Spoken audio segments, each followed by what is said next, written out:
This is the Fukerton.com and 106.7 WJFK here locally in D.C. We are talking with the now undefeated mixed martial arts fighter Bobby Lashley on the show. Bobby, thanks for calling in again, man. What's going on? Oh, not too much. I'm just back home in Denver watching the snowfall. I took a little break off of training, but break away from Florida to come back here and do some high altitude training and spend the time with my family. Bobby, I don't know if you deserve any time off, man, because you only fought for 41 seconds, so I don't think that you necessarily need to rest up. You've got to be really pleased with the way your first MMA fight went down.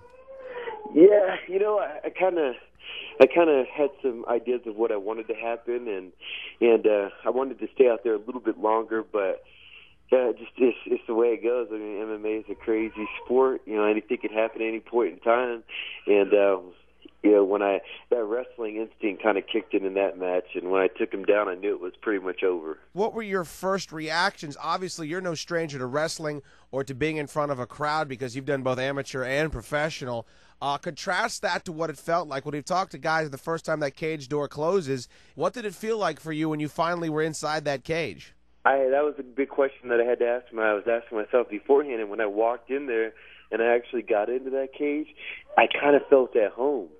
It's a crazy feeling, but really? I felt at home when I was in because I train at American Top Team, and training at American Top Team, we have a cage there. We have two cages there, and from time to time we get in there, we bang. I mean, we train pretty hard. There's several times we locked that cage, and I'm sparring with my boxing coach, or I'm sparring with one of the guys there. So when I got in there, it just felt like, I don't want to say like practice, but it felt like routine. It's something that I did for weeks and months beforehand. Perhaps you need to wrestle one of your Bambinos there. Who you got in the background there with you today, Bobby?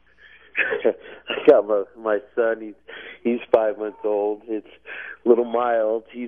It's nap time, so he's a little restless. Oh, man. It's great to know a guy like you still's got to chase your kids around, man. That's actually really comforting for the rest of us normal dudes out there. He's my life. He's the reason why I'm doing everything I'm doing. The one thing that everybody's already salivating at is your former colleague in professional wrestling, Brock Lesnar. You're familiar with him. He's the heavyweight champion now. He doesn't have that many fights more than you, and you guys have a similar wrestling background. The last time we spoke, I know that you had a plan on what you wanted to do and what you wanted to accomplish before you made that transition to a major promotion. When do you think you'll feel comfortable with actually having a conversation about maybe putting that match together? Because that's probably one of the biggest pay-per-views in the history of mixed martial arts. I hope that's right. I don't want to wait too long.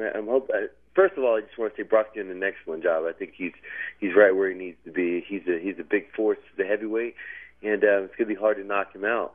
But right now, my coach Conan, he's been kind of charting my MMA career, and he sees what he wants to do, and we're gonna do a couple fights. We're gonna stay really active this year, and hopefully we can get a good 4 or 5 fights in, and then we should look for the big one.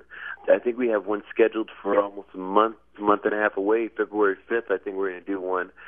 So we're gonna stay really active. If we come to an agreement beforehand, then we'll do something beforehand. But I think maybe like in a year and a half, we'll look to take the next step. Bobby, do you think that your history, and you had so much success at your time with the WWE, do you think that either hurts or hinders you? Because there's a lot of backlash right now. I've spoken with a couple of people inside the UFC where they think that maybe Brock Lesnar, despite the fact that he was given that shot, didn't deserve that shot.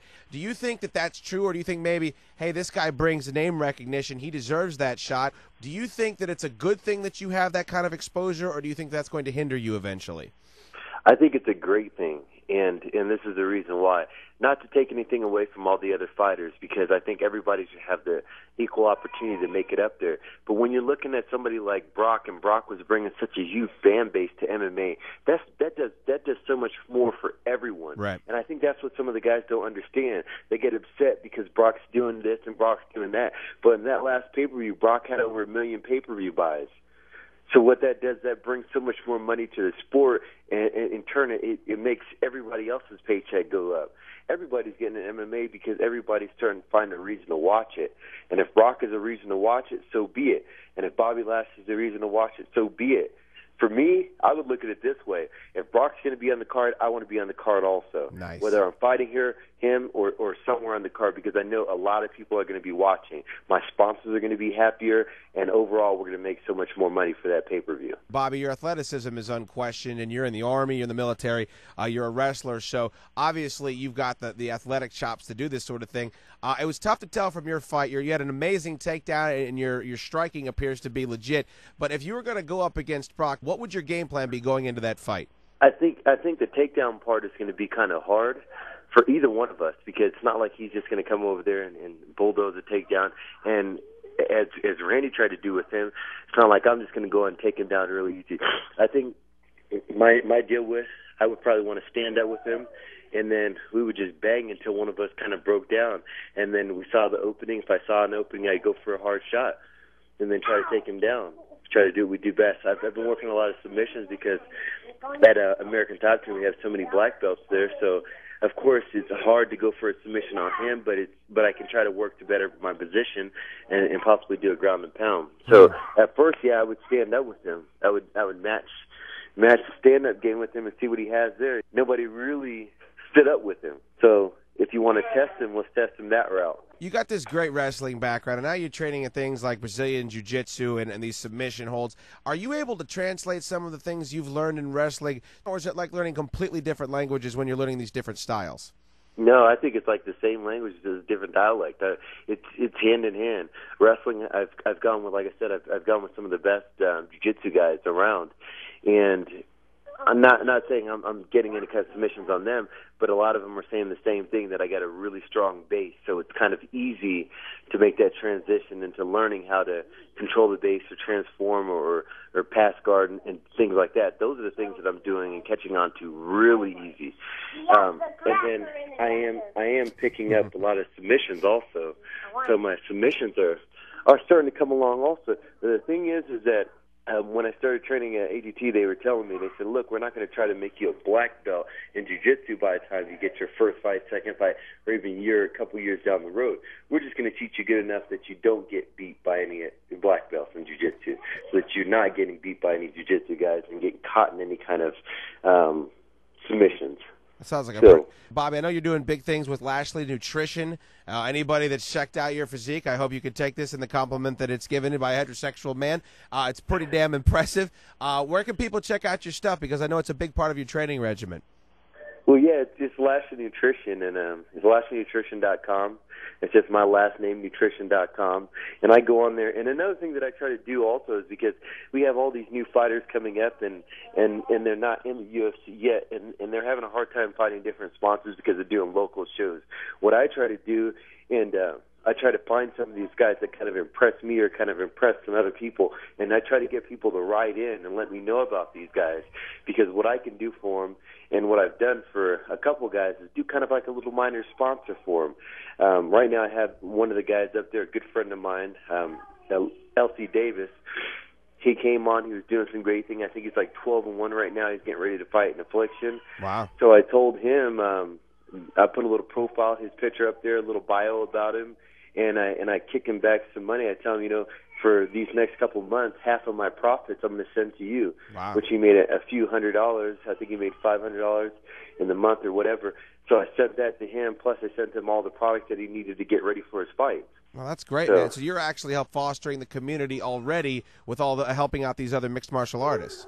Oh, yeah, because I see so many guys around here. I've been going to these shows in Colorado, these local shows, and all these promoters are like, "Oh, you're just an amateur. We're not going to pay you. We're just," and then I go to the same practice with these guys. I'm like, these guys are doing the same thing we are. They're busting their butts. They're trying to improve. They're putting in the hours a day. On top of that, working a regular job. And that's very, very, very stressful and very demanding. And then they go to these fights and they win the fight, and that's all they get is a win. So I'm trying to give the little guys a chance to actually make some money and do some things with their fighting, just to pad their pockets a little bit so they can keep going. That's great stuff, Bobby, and clearly you're doing this the right way, and I was a big fan of yours when you're doing the pro wrestling thing. I'm an even bigger fan now because already you've had so much great success. Thanks a lot for taking the time. We'd love to check in with you again before your next fight, man. Oh, yeah, anytime, man. My phone's always open. That'd be great. Congratulations. Kiss your kids, man, and have a great time off, and good luck in your next fight. We really appreciate it. Thank you. Thank you. All right, buddy. Take it easy. That was Bobby Lashley exclusively on the Fukerton.com. Clearly, his rugrats were running all over the place. But if I whooped another man's ass in 41 seconds, I probably would do whatever the hell I want to. And looks like he is going about it the right way and developing his mixed martial arts career. And would that be something if there's a matchup between him and Brock Lesnar down the line? All right, thanks for tuning in, and thanks for logging on to thefukerton.com.